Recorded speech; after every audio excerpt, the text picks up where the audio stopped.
ready. Yeah, you're always ready. Oh my goodness, why am I already teary? I'm just so happy to be seeing you, Ronna. So Lauren, right before she went to school today, so we always do this, like, I know we're live and broadcasting. Hello, everybody. We're just going to have a little pre-show banter. A little story about my daughter, if you will. So before my kid heads off to school every day, she says, what kind of a day are you going to have, Mom? And I say, fantastic day. And this day, and so she's, what are you going to do? And I tell her, she always knows to not ask like who my clients are. But I said, and I'm having a conversation with Ronna. She's like, lucky kid, you've got Ronna's number on your phone. You can call her anytime you want. You can call Ronna. So, but yes, I am lucky. So, who is with us today? Let us know in the chat. I know, Emma Joy, you feel the same way. Hi, Mom. I can't believe that Emma and Lauren aren't connected in their phones.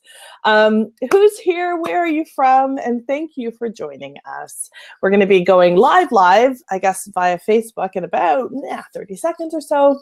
If you're watching, so you're here on Crowdcast, please do follow, press the follow button at the bottom and ask any questions you have either in the chat or down here in the orange button, the ask a question or don't suggest a topic, because we've only got 30 minutes and we've got so much we want to talk about. So I don't know. We always run out of stuff. We'll probably just have a whole bunch of dead air with nothing to say. Crickets. Great.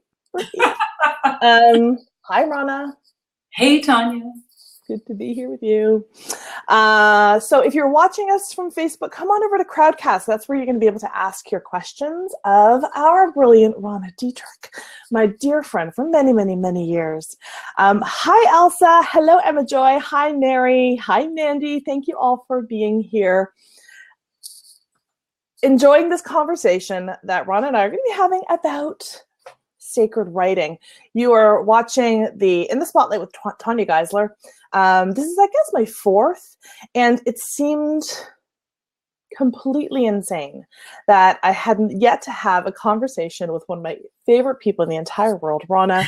Ronna and I have traveled many, many time zones, back and forth and back and forth and back and forth to continue to have these conversations. So this is as close as we could be to being on my couch sipping Prosecco.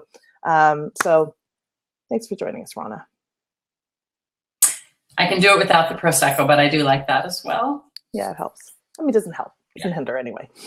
Okay, Elsa's here from Baltimore. Honey, Ronna. Yes. What is sacred writing?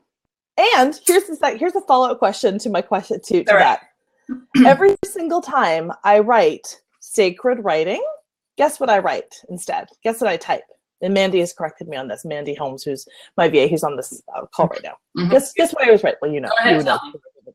Scared. I always type scared. Scared writing. Ronna Detrick tells us a lot about scared writing. She talks about the scared all the time. Why? Why do I do that? That's actually really helpful and might be more true than we realize. So I might have to work with that. Maybe that's my new branding method. Scared writing, scared conversations, scared muse, scared everything, scared readings. Yeah. Right? Like, I think it's right there. Yeah. I think they're dancing on the head of a pin there, to be sure.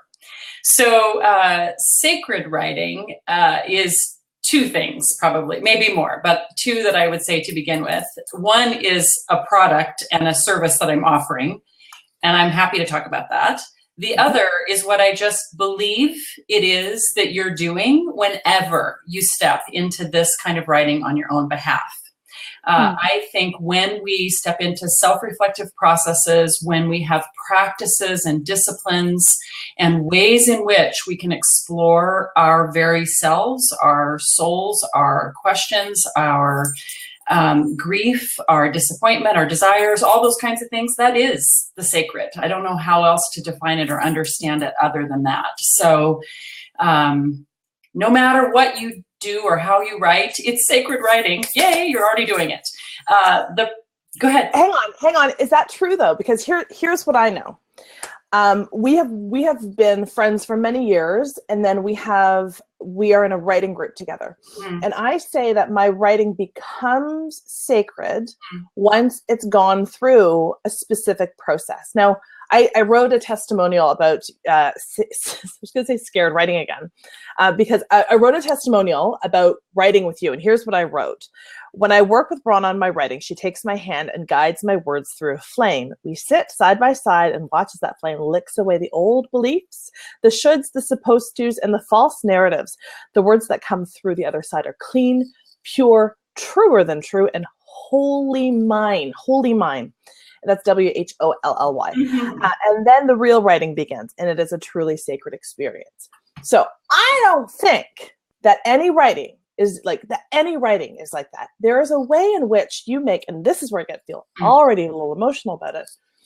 It is like writing with you specifically, and then writing sort of, when it becomes sacred for me, it becomes truer. That's what it's not that it becomes better, it becomes truer. And that to me is what sacred writing is. So in your face, Detrick. Thanks. Okay, so I'm wrong about my own product and process. That's awesome.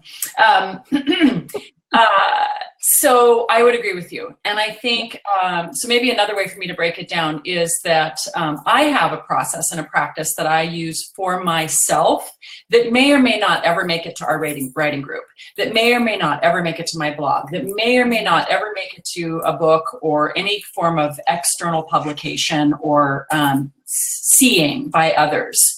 And yet I know within the context of that practice what is sacred about it, how it becomes such, what the questions are that I ask myself that deepen and make it more true. And I can employ that with myself because it's my practice, right? I've done it long enough and so many times over years and years and years, and it's continued to hone itself and become clearer and more obvious and more particular for me, which is why I now am offering this obviously to others.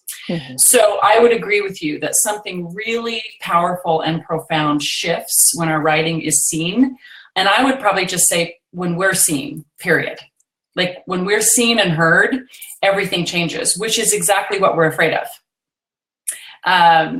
We say we want to be seen and heard, and yet the idea of having our writing that might be really private, might be really kind of what we hold to ourselves, and that we question whether or not we could bring out into the world. Well, I don't want that heard and seen. And I totally get that. Like I have all this writing that I do that I wouldn't be posting anywhere. But then I ask myself, well, what if I did? Or what if you did? Like, what if you actually let me see that? Not so that I can say, hey, post this on Facebook. This is awesome. Get that out there. But so that I can say, I hear you. I see you. Oh my gosh, there's so much here. There's so much that we can continue to look at and wonder about, and generous questions that can be asked, so that you can have a deeper experience of your own writing, but more importantly, so that you can just see the beauty and depth within your own story. So before we got on the call, I was telling you that I wanted to tell this little story. So the other day I was coming home from having dinner with a girlfriend, and on the way home on the freeway, I got pulled over by the State Patrol.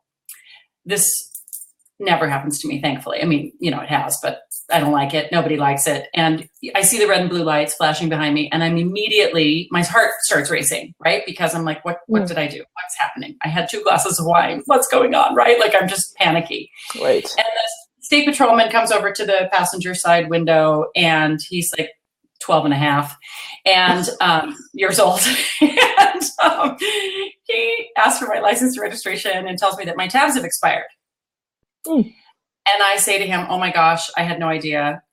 It comes to me in the mail. I automatically renew them online. I'm so sorry. And so he goes away with my paperwork, and then he comes back and he says, well, it sounds to me like your intention is good and that you usually take care of this. So I'm not going to give you a ticket, but you'll want to go get that taken care of. So I'm like, absolutely. First thing tomorrow morning, I'm on it.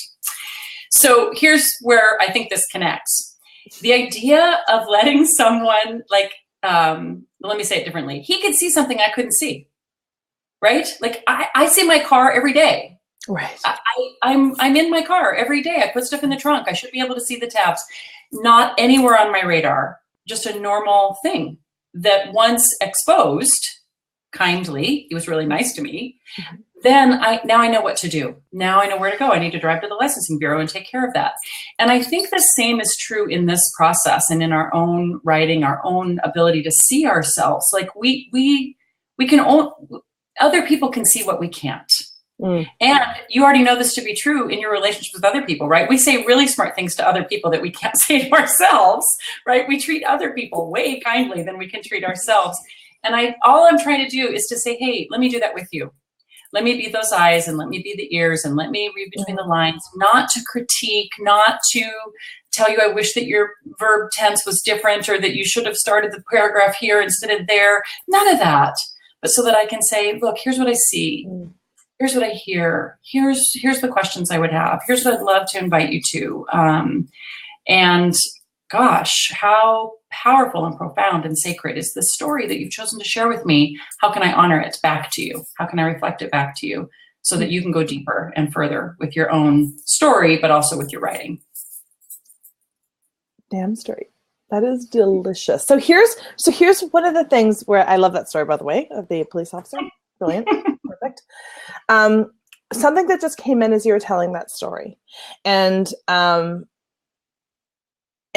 if somebody hasn't had the experience of working with you, they wouldn't know. I think you've touched on it very, very subtly, but I want to constrain this out a little bit. We get a lot of input about, especially once we start to open ourselves up to input, right? We spend most of our lives going, don't see me, don't see me, don't see me, don't see me. And then all of a sudden we go, I think I actually want to be seen. I actually think I do. Really painful opening stuff. But then all of a sudden, then we are porous to the input. So I really love the way that you spoke to how you offer the feedback, because now in that little parable, is not the right word, but that little story, I was right. Your licenses, your tags were expired. I don't know. But just because I see something in your writing, it doesn't make it true. It doesn't make it your truth. It makes it a truth for me. And I think that's a really important distinction that we need to make as we're receiving feedback on our work. And this just feels more global than anything else. And I have had that experience of where you're not particularly attached to the outcome. I mean, there are certainly times when you will say, I am right about this. Emma Joy says, hey, but for the most part, that's what you do. You say, oh, here's this thing that I can see there's an entry point into. It's up to you to walk through that or not. Absolutely. Yeah, absolutely. Another way that I'd maybe explain this is, it's almost a written form of what I do with my clients that I talk with on the phone. It's a written dialogue that we get to have back and forth together. So you could choose anything that you wanted to write about. You could choose any topic. You could choose any story. You could choose, you could use your journaling. You could use a blog post from last week. You could use a letter that you wish you'd write to your mom. I mean, you could pick anything because that's what I do in my client work as well, as do you. Like, what are you bringing? What do you want to talk about? And then I'm going to reflect back what it is that I hear, and I'm going to ask questions. And what I am constantly doing with my clients is saying, well, you might want to think about this, or what if we What are you not writing about? What is that about? And then you get to go write about it instead of having to respond to me about it in the moment. And somebody said to me the other day, it sounds kind of like therapy without having to talk, or coaching without having to have a conversation. And I thought, it kind of could be, if you want to think about it that way. Like, it's just a way for us to engage together in a kind and vulnerable and really safe space, so that you can see more and hear my thoughts about what I see, and we'll go where we go, which is all beautiful, sacred stuff. You have a very, I never want to gloss over that. Like, that's really sacred stuff, period. Like, that's exquisite. You have a very devoted writing practice. And I say, like, devoted very specifically. You are devoted to your writing in a way that inspires, pisses me off, if I'm being honest. Yeah. But it's really quite something. So can you tell us a little bit about your personal practice of writing? I think it's just so simple and most days kind of silly, but this is why I'm pretty committed to it, devoted, to use your word. All I do every morning super early is write 2 pages, like 1 piece of notebook paper, front and back, single spaced, college ruled, and my pen. Now I'm a big typer, like I far prefer typing, but I make myself sit down and do this. And some days really all I'm writing about is, like yesterday said, I spent last night watching 4 episodes of American Ninja Warrior. Here's what I think about that. Like it's every day. It's like it's nothing. All right, but here's what happens. Sometimes I'm writing things that are much more significant. But let's even use American Ninja Warrior as an example, right? So I'm writing about that, and I'm thinking. I write out. I can't imagine being that committed and that devoted to work that hard for a 2.5-minute obstacle course that maybe will win you $1 million. But like all these, like I can't imagine. So then I see myself write, why? What could I possibly be so compelled by that I would be willing to work that hard? Would $1 million incentivize me to write 300 pages of a book if I knew they were going to hand it to me? Now, I went back and forth in my own dialogue with myself on the page. And in the midst of that, what I saw was this sentence: no, because I'm not willing to work that hard and I know I wouldn't follow through anyway. Oh, Jesus. Okay, right? Now, is that actually true? Oh my God. No, that's not true. But I wrote it down because I'm just like writing what I think. And then I see it on the page. I'm like, wow. Okay. Now I can dismiss it, right? I can go, okay, that's not true. But what I do is I say, hey, Ronna, those words came out of your brain and onto the page. And then I put a little asterisk over in the margin. And tomorrow, that's what I'll be writing on. And I just keep threading these things through. Now, I was talking to a client about this just this morning. Like, we don't like hearing those voices in our heads. We don't like hearing the stupid stuff that we say, the imposter complex, the inner critic, the judgment, the beliefs that don't serve us. And from my perspective, it's the exposing of them, not in a harsh, swinging light with cigar smoke kind of way, but like naming them and going, oh, that's what I believe. Wow. What would it look like for me to explore that and wonder where that comes from and why that's there, which is what I get to do with you if we do this together, because that's what I would want on your behalf, is to begin to see those things and unravel them a little bit and treat them with kindness and see if we can't, if we can't be curious about what they offer. Yeah. You're speaking my language. This is how I approach the critic too. So so good. American Ninja. Which I love. I'm just like totally addicted to it now. See, now I don't want to hear any more about that. Yeah. I'm like out of control. You are I probably won't journal about it. I did a little bit more this morning, just said a couple more things about it, but I probably won't by tomorrow. I'll be on to something maybe a little bit more substantive. But this is the reality of it, right? Like if I talk about the sacred in a general sense, in my experience, the sacred was something set apart, and Sunday mornings and a particular way that I was supposed to behave and a particular set of beliefs. And what I am aware of and have learned and continue to develop within myself is that it's just imbued into everything.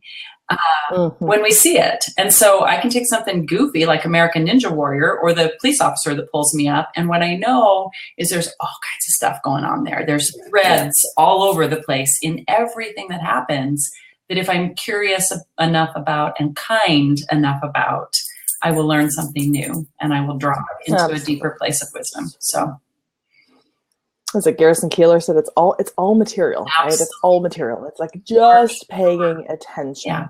Okay. Yeah. So that doesn't necessarily by definition make it sacred. I still feel like there's something about like integrating truth into it and then possibly being witnessed. But this is what I'm working on. Yeah. Okay. Hang on a second. Here's what I need to know. In your writing, does the imposter complex show up, or where does it show up? Because you've done some big work. So in my personal practice, the imposter complex shows up, but is sitting right there on the page. And so we can have a little chat. In my other writing, the writing that might be generated from what I do in my personal practice, or the writing that I'm working on intentionally for my blog, or other things that I'm crafting, it shows up in a completely different way, because now I need to take what I've been working with, or what I think I know, or what I think, or what I'm passionate about, and move it out into the world. And oh yeah, the imposter complex shows up all over the place right there.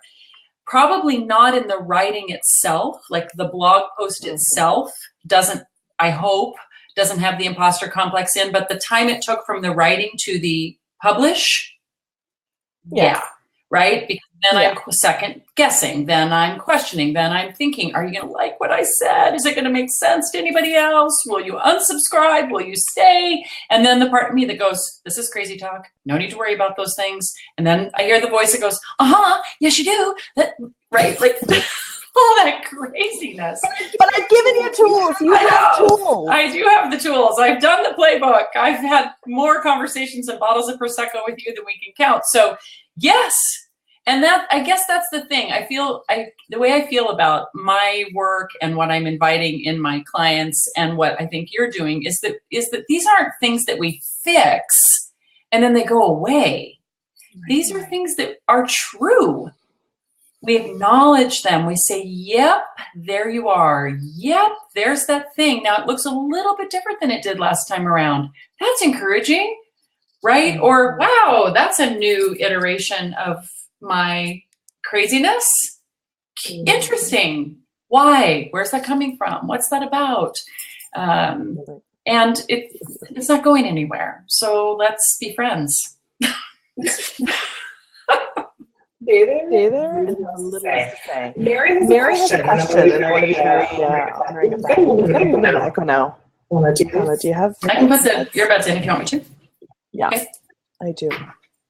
So Mary's as much as I love hearing double Ronna. Mary asks, so glad to see you're being interviewed, Ronna. Thank you. She's followed your work for years. The biggest question she has is that she is a religious, spiritual, I claim both, person who's also a writer. I have wanted to write about spiritual, religious subjects always, but have the feeling that I'm not trained enough. No degree in theology, just lots of interest. So I always stop myself with, who cares about what I think? I care what you think. Oh my gosh. So first, Mary, let me say this. I totally understand why you're saying what you're saying. Like, I completely get it. And I think it's probably prevalent and present for everybody all the time, but there's something very unique and distinct about it in the context of religion, spirituality, theology, because we've grown up in a world where some people are in authority and know this, and we are to just bow down or pray up or listen to, and all that stuff is going on. And so it's a really hard area sometimes to be able to step into with self-affirmation, self-authority, really honoring that what you know and what you think is worthy of being thought and said and heard and seen. So, wow, like I totally get this. And here's what I'll say, like, a theology, no matter what it is, doesn't matter if it isn't yours and can't be expressed. Like, if you can't say what you believe and what you think, then whatever it is that you're believing doesn't, there's something messed up right there, don't you think? Like, so I care. And you care what you think. That's what I would say first and foremost. You really care what you think. And I think the process of learning to express that, at least in my years of doing this, where I'm trying to work out my own theology and my own beliefs and lack thereof and all those things, wow, it's been the writing that has moved me into places of much more clarity, as well as much less concern about what people think, specifically related to this topic. So more, woman, go for it. Oh my gosh. It's so important that we say what we think and mean and feel. Yeah, I heard you say, and you didn't say these exact words, Ronna, but right through it. Yeah. I think I think that's so huge. And it's something that I get to see in your more personal work that doesn't necessarily get out into the world. It really is. It is grappling with that very same thing, Mary. That's what Ronna's writing through all the time. And I really appreciate too, Ronna, that you brought in the, it's big because it matters. Yeah. Mary, that's your integrity. Like that's your integrity right there. It's like, I don't want to co-opt or get it wrong or steer people in a whatever direction. Like, so that's a beautiful, just way of knowing. So that's beautiful. This happened, this showed up in a different conversation today with somebody having an experience at a hospital. And there was this like, I'm really sovereign in my way of going through the world, but boy, oh boy, put me in a hospital and I defer, even though I know that there's something going on in my body, I'm going to always defer to the doctor. I'm always going to defer to, and that's what we do. We're conditioned. That's, I mean, it's not wrong we're so conditioned to in this patriarchal structure. There is somebody at the top. That's the person you listen to. That's the person you'd bow down in front of. And we're expected to shelve our knowing. And I feel like what you're here to do and what I'm here to do, and the language is very different, is to come home to our own knowing. Yeah, I mean, I've been talking about that for years in a different way, right? That know that you know voice within. And I just inherently believe that is present, but so many things in my own story have shut that down, caused me to doubt and question it. Like, who do I think I am? Like, I don't get to say this, that, the other thing in my personal life, in my professional life, in every aspect of my life. And yet that still small voice is there. And so I'm just so curious for myself as well as for just all women. Like, how do we learn to trust that? How do we learn to listen to that? And wow, what would happen if we could? I mean, it changes the world, and that's what I would want. Is your work, this is actually another question I thought I was going to find myself asking. I want to say hello to Vanessa. Vanessa's here, and Vanessa is up to some really incredibly magical stuff in the world too. So thank you for being here, Vanessa. And hi, Elsa. If you have questions, we've got a couple more minutes, so please be sure to write them either in the chat or press that orange button. And if you're watching on Facebook, come on over to Crowdcast to ask the questions over here. Ronna, is your work exclusively with women and women-identified people? So far. I've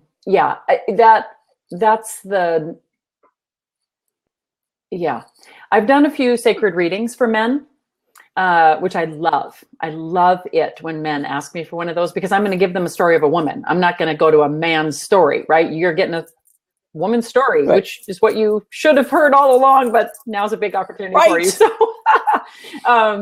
I love being able to do that. Years ago, I had a male client that I worked with for a while, and I can do it. And as it relates to what I think the distinct struggles are that we have as women with voice and courage and strength and desire, unexpressed, tamped down, all that. Like, I'm right there. So I want you to name that. That's the place I just wanted you to name that. Yeah. Beautiful. It's really important that you name that, because I have seen you with men. I've seen the way, but there's a really important claiming of that. Mandy says, I don't know what that means, but I think that's like an amen kind of deal. That's cute, though. I still don't know what these are. I actually literally have to ask my kid. Emoji 101. So Ronna, can you tell us a tiny bit more about the sacred writing? Oh, by the way, there is Mandy has put the sacred writing button down the bottom there. So like what does the process look like if we get to do sacred writing with you? All right. Oh, they're preach hands, she says. Awesome. All right. Now we know. So the process is that we get on the phone for about a half an hour and just chat and try to discern what the direction is that you want to take. Like, what is it you want to look at? What is it you want to focus on? Is it personal writing? Is it something that you'd like to be moving out into the world? Is there an issue that's kind of like, you know, like sciatic nerve that you want to like address a little bit, you get to choose, but we'll talk that through together. Based on that, then we're going to come up with sort of the way forward, and you're going to write anywhere from 500 to 2,500 words, I think is what I've decided. I have to go back and look at my own sales page, but I think that's what I said.